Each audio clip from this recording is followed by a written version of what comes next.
नमस्कार साथियों, आज पुनः वापिस उसी मुद्दे को लेकर मैं आपके सामने आया हूं। वही परबतसर पशु मेले का मुद्दा है।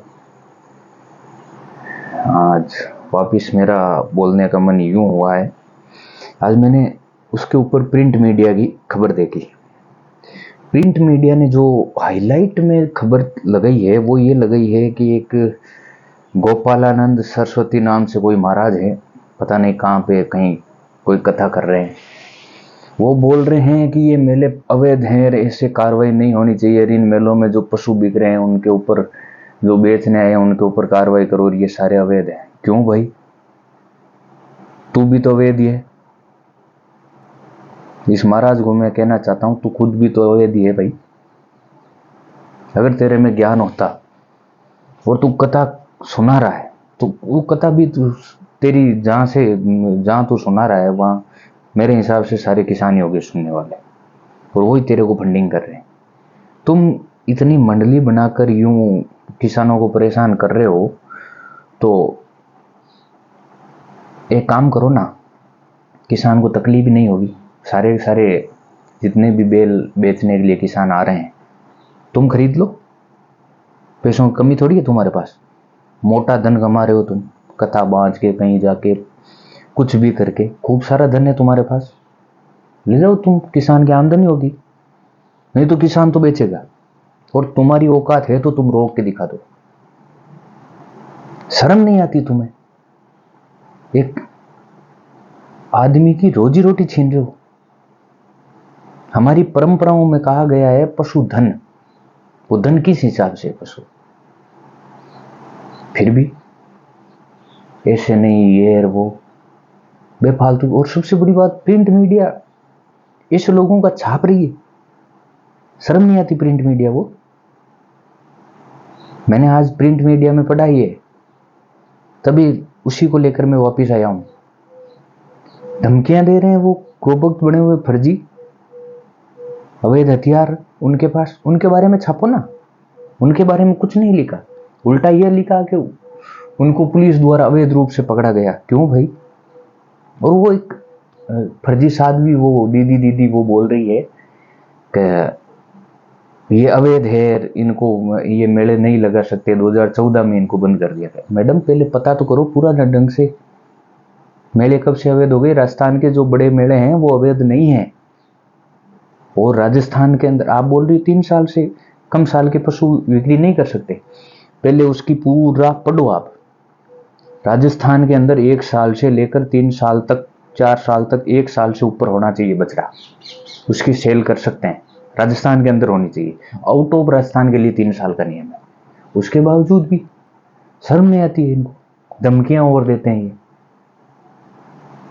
और मैं सबसे पहले उस किसान कौम को कहना चाह रहा हूं, इन फर्जी साधुओं, इन फर्जी गोभक्तों का आप सपोर्ट करना बंद करो। जितने भी मेरे किसान वर्ग है, या जो भी किसानों से रिलेटेड जो भी कार्य कर रहे हैं, या आम आदमी जो भी है, जो ये सोचता है कि किसान की क्या तकलीफ है, उन सब से मैं ये कहना चाह रहा हूं, इनका सपोर्ट करना बंद करें। इनको जितना आप से दोगे, आखिर में आप ही के ऊपर आएंगे। ये एक ना एक दिन दिक्कत आपको ही होगी। कितनी गायें घूम रही, पकड़ो ना। डेली प्रिंट मीडिया में आ रहा है, पढ़ो तो सही, कितने जनों की डेथ होती है डेली। उसके ऊपर कुछ नहीं, क्यों? वहां कुछ नहीं मिल रहा है। ये मेलों में अंदर क्यों आ रहे हैं पता है?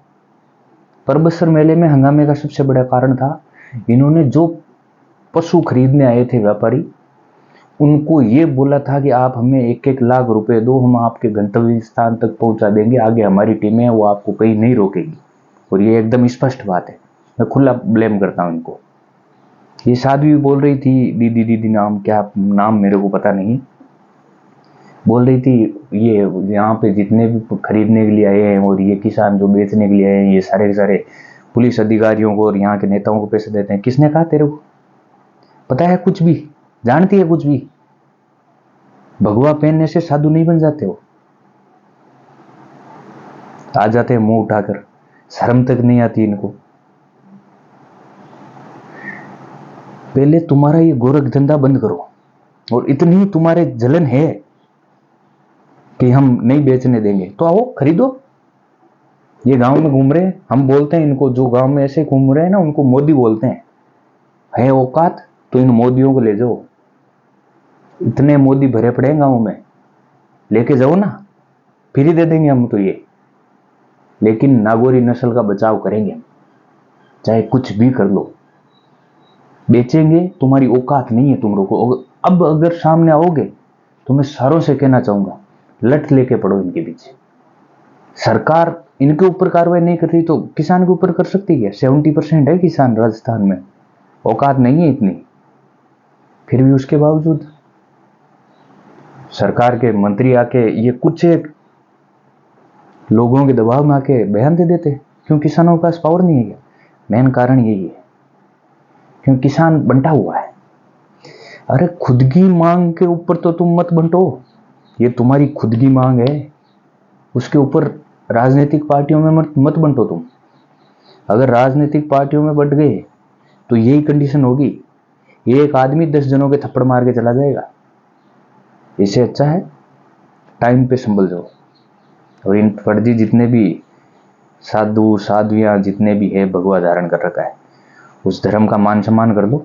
सब कर रहे हैं, यूं नहीं हो कि आपने जैसा वैषम्य फैलाया है आपके प्रति गलत हो जाए। और मैं जितने भी